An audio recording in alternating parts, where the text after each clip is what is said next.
leading scorer, desire, determination. Most importantly, though, Allen Iverson. Allen Iverson, born June 7th, 1975.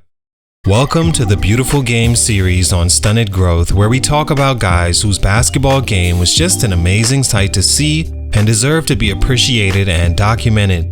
Not every player has a growth stunt or spurt story, but one that still should be told.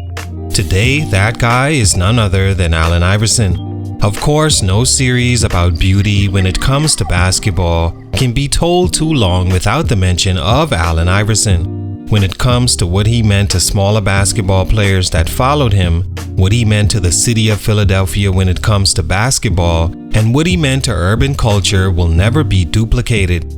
Say what you want about him, that he was a ball hog, had a bad attitude, hated practice, didn't have a great work ethic, or never won a championship, you can't say he wasn't fun to watch. In my opinion, Michael Jordan is the greatest athlete and basketball player to ever live. But Allen Iverson is my favorite athlete of all time, in large part because you couldn't take your eyes off how good, how smooth, and how easy he made the game look, despite being what would be considered a small guard in any era.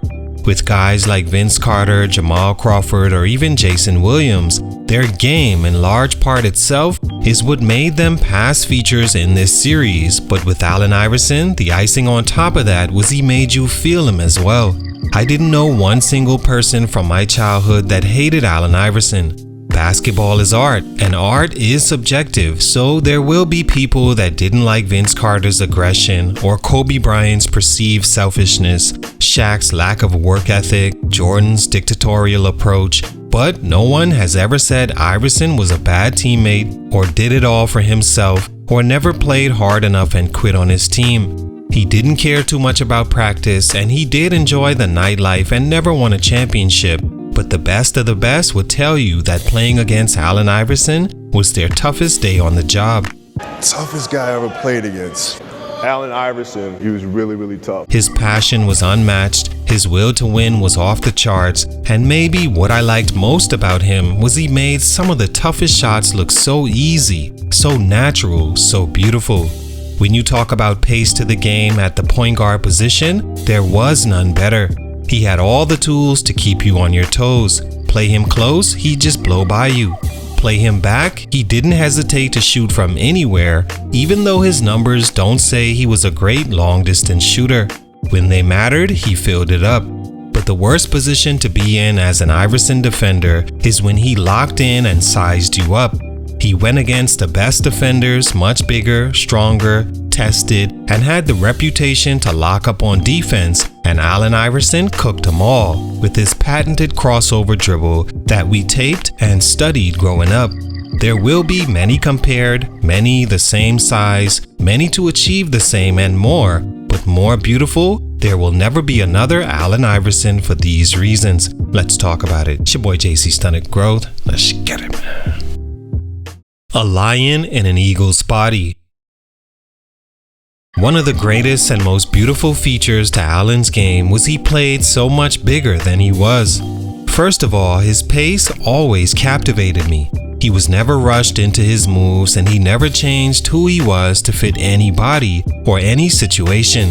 Since high school in Hampton, Virginia for Bethel, he played with the same pace, and that was a huge part in why he was able to finish against any size opposition. He knew where he wanted to go, and he had this gift, as the only way I could describe it, where among the trees, you just couldn't block his shot very often. It seemed like every game I'd watch him as a kid, he would make a few plays every quarter that made you think, how did he get that shot off? How did he make that layup that seemed impossible? And his shots, when they went in, so many times barely even touched the net, with a hand in his face.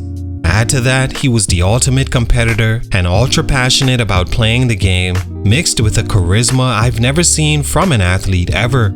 Michael Jordan had his haters, so did Kobe. Some say I'm even one of LeBron's, but everyone loved Allen Iverson. He made you feel like the underdog was going up against Goliaths every game, and you rooted for him to come out on top. When you bottle that up into one player, you can't help but create a beautiful game. In his prime, he was known to attack the basket relentlessly, challenging the trees, and somehow he floated right by him, right past him, and sometimes even right over them. He was a little guy that played like he was 6'8" and had the balls to back it up even if it was taken to a different place. Many players respected that, but many players also liked and respected him that it never came to that in his career. They listed him at 6 foot coming into the NBA, but many who has met him or played against him say he's much closer to 5'10" than that, yet he felt anything you could do, he could do and make it look so much better. He was not only a lion on the court, but was much larger than life off the court as well. Everyone wanted braids like Allen Iverson, tattoos like him, and to be universally loved as the pinnacle of cool. At 6 foot, he took his 2000-2001 Sixers all the way to the NBA Finals, defeating Indiana's Reggie Miller in the first round, then Vince Carter and Ray Allen, 3 Hall of Famers much bigger than him, at his position pretty much, but when it was said and done, Iverson stood the tallest out east. Wasn't for the juggernaut Kobe and Shaq Lakers, AI might have one of the greatest championships considering of all time. A mix of all the great things. Another beautiful element of Iverson's game was he perfectly blended all the things also great at the time and became its biggest representation. In the late 90s, early 2000s, street ball was at its peak, and one many were saying would be big as the NBA by now, seeing as there was such a market for street ball, and AI was bringing street ball moves and swagger to the league. He moved like he was fresh off the playground, but much more natural, polished, and gifted in all his abilities that he alone, and say maybe Rafer Alston, were the only ones to really bring street ball to the NBA at a high level. Thing is, Allen didn't just sit there dribbling for the entire shot clock and threw up a prayer at the buzzer. He got right by you if need be and made it look so easy you forgot how fast he actually was. With the cornrows, the tattoos, the baggy pants and headband, he represented hip-hop or urban American culture down to the way he moved. The saying hoopers wanna be rappers and rappers wanna be ball players, well, Allen Iverson blended those two worlds perfectly. What hip-hop was doing in one of their golden eras, late 90s to mid-2000s, they had their best case and point in Allen Iverson. He was a larger-than-life rap basketball star that carried himself with so much street ball and hip-hop swagger that it trickled over to his game, movements, dress code, and attitude, and influenced kids all over the world, breaking race barriers at the same time. Iverson represented for the people, the ones they didn't think were capable, and gave them hope while showing them every night how cool it looked doing it. You place him in the 80s, 90s, 2010s, or especially today, and Allen Iverson, just off his energy alone, would be a complete superstar.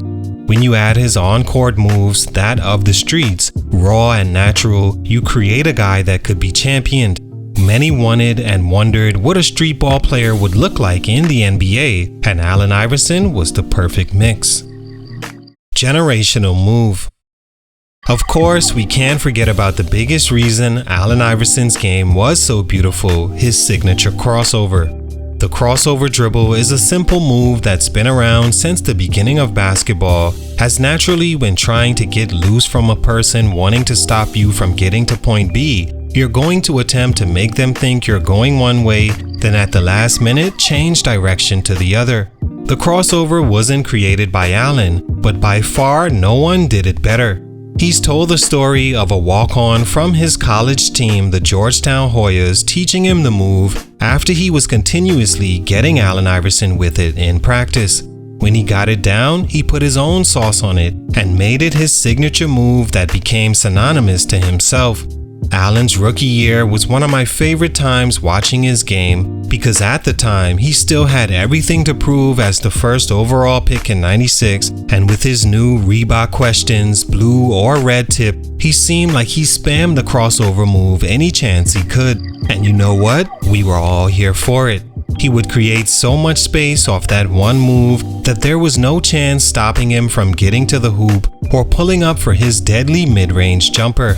His most classic crossover moment came against the best player in the world, his idol, and who many knew as a fierce defender, Michael Jordan. He not only shook Jordan out his cherry Jordan 12s, but had so much space after, he sunk the shot as well, while arguably being fouled. It signed off the move was his and was a generational one he'll always be known and praised for. The single most beautiful move in basketball to this day that, if done right, gets the biggest reaction from the crowd. No one ever made it look better than Allen Iverson. All in all, I can't say enough about Allen Iverson. I remember running home from wherever I was to catch his games live and literally studying his every move. He connected to the people in a way you can't explain, and all the underdogs rooted for him to be great and possibly win a championship in his iconic Sixer jersey. That didn't happen, but seeing him try every year was nothing less than beautiful. Salute, much respect. It's your boy JC Stunted Growth, and I'm out. He keeps the ball real low. His quickness is unbelievable.